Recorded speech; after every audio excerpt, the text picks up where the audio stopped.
ولې چپس ایجاد کوونکي تن خاوره چې دا اوس پرې د چپس پیکټ کې بنده او کومګه ټول ژوند وبس کو نو بیا بس کیږي. تاسو د ماشوم ته وګورئ د ته ویل کیږي چې قسمت څنګه بدلیږي. اوس تاسو د سایکل ته وګورئ د ته ویل کیږي ملټری سایکل. تاسو کتل شئ چې د ټیرونه څنګه جوړ شوی. د مار په شانته زموږ انسانانو هم چمړې اوچتیږي. بس په 3 کروڑه کې د ټوله جزیره چې دا داستاسو. زموږ ویډیو ډیره مزیدار ده او به زموږ ژوند لپاره ډیره زیاتې ضروری دي. آیا صرف په اوبو باندې موږ ژوندۍ پاتې کېدلی شو؟ یعنی اوبو څکلو نه پس موږ په دې دنیا کې وخت تیرولی شو؟ وګورو ورته نو بالکل هم نه. اوبو او کانه که تاسو دواړه سیزونه پرېږدئ نو ستاسو بدن به ډېر په مشکله صرف 2 هفتو پورې ژوند تیر کړي. او که تاسو کانه پرېږدئ او ټول عمر صرف اوبه څکئ او د دې په ذریعه ژوند تیرولو کوشش کوئ نو زیات نه زیات به 3 میاشتو پورې وخت تیر کړئ. خو دغه 3 میاشتې به هم ډېرې زیاتې درد ډکې وي. دې نه به بهتره دا وي چې تاسو به غواړئ چې مړ شم، ځکه چې ستاسو بدن کې موجوده چربي به ورو ورو ویلی شي. ستاسو ژوندي پاتې کېدلو دپاره به ویلې کېږي. تاسو به دومره نري شئ لکه د یو ډکي په شان به پاتې شئ. ولې که تاسو اوبه څکئ هم د دې باوجود هم ژوندي نشئ پاتې کېدی، ځکه چې په اوبو کې ضروري نمکیات چې وي هغه نه وي، غذایت هم نه وي او د کمزورۍ له وجې به تاسو مړه شئ. تاسو د ماشوم ته وګورئ دې ته ویل کېږي چې قسمت څنګه بدلیږي. دغه 9 کالو ماشوم یو 5000 ریس مقابله اخیستې وه او اچانک منډه یې وهله او د دوران هغه غلط طرف ته تاو شو. د نه پس څه وشو دا تاسو یقین هم نشئ کولی. د په غلطۍ کې د ریس کې مقابله واغسته چې د هغه انعام 10,000 روپۍ و. د 5000 او د 10,000 ریس چې دا دواړه یو ځای روانو، خو د په غلطۍ کې د 5000 لاین نه راووتو او 10,000 لاین ته ورګډ شو او دلته منډه شروع کړه. دغه ریس یې وګټو. د نه پس دته 10,000 روپۍ انعام ملاو شو.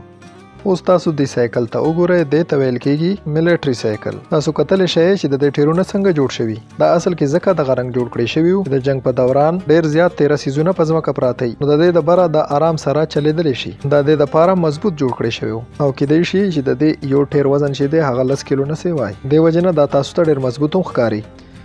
د مار په شانتې زموږ انسانانو هم چمړی اوچتیږي، خو د مار غوندې موږ هر سیزن کې چمړې نشو لرې کولی، بلکې پوره ژوند کې لږ زموږ چمړه چې دا هغه بدلیږي او اوچتیږي.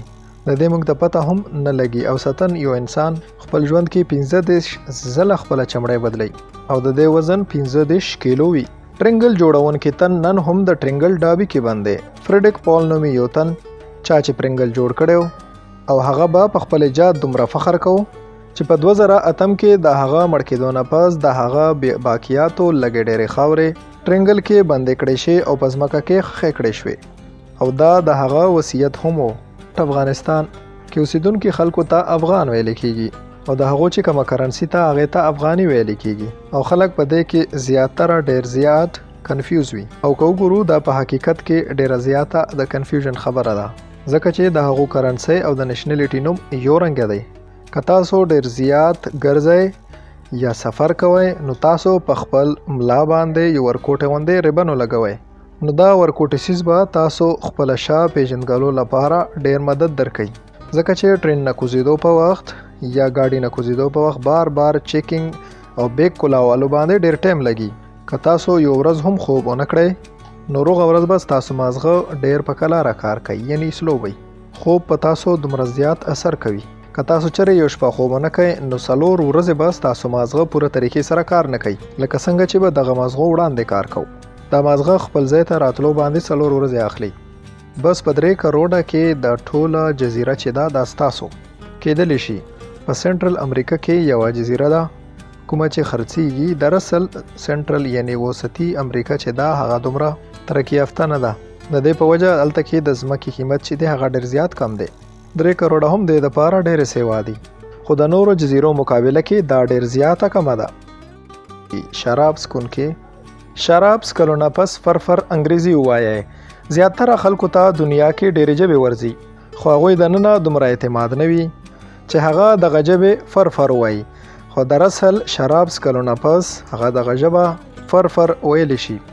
ملګرو دا یو حقیقت دی، دې ته تاسو غلط مه ګورئ. پولیسوالو 5 ماشومانو دپاره کانه تیاره کړه.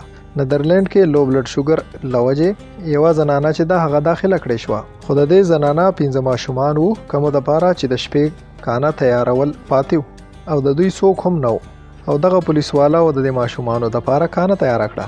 کانې تیارولو نه پسې پلیټونه هم وینځل، حالانکه دوی ته په دې کې یو کار کولو ضرورت هم نه و. د دې باوجود هم دوی دغه کار وکړو. دومره ښه کار کولو لپاره یو لایق خو پکار دی. یو داسې کیمره هم شته کومه چې رڼا هم کله سفر کوي، هغه هم په سلو موشن کې تاسو ته ښایي. اصل کې تر اوسه پورې چې کومه ایجاد کړې شوې ټولو نه تیزه کیمره ده، هغه 10 ټریلیون فریم پر سیکنډ تاسو ته ښایي او په دې طریقې ریکارډینګ کوي. دا دومره زیات سپیډ دی چې دا په سلو موشن کې تاسو ته رڼا هم خولی شي. دا ونن زموږ ویډیو. امید دی چې تاسو به خوښ شوي. کمنټ کې موږ ته ووایئ. د خپل ځان او چاپېریال خیال ساتئ. د لوی الله پامان.